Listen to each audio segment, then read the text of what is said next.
انہیں چھٹلایا نہیں جا سکتا۔ بھوانا میں سردی کی شدت میں اضافے کے ساتھ گرم ملبوسات کی خرید و فروخت میں اضافہ ہو گیا۔ بھوانا کے شہری نے لنڈے بازار کا رخ کر لیا۔ اس پر بات کریں گے بھوانا سے ناصر علی کارب سے۔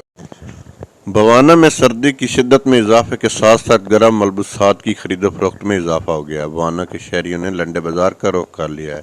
شہری کہتے ہیں کہ ہم غریب اور بے روزگار ہیں۔ ان کا کہنا تھا اس بے روزگاری اور مہنگائی کی وجہ سے لوگ اتنا پریشان ہو چکے ہیں، ان کا اتنے پیسے نہیں ہیں کیونکہ مہنگائی نے لوگوں کو جینا حرام کر دیا ہے، اور مجبوراً جو لوگ ہیں وہ لنڈے کا رخ کر رہے ہیں۔ وہ یہاں سے سستی چیزیں مل جاتی ہیں۔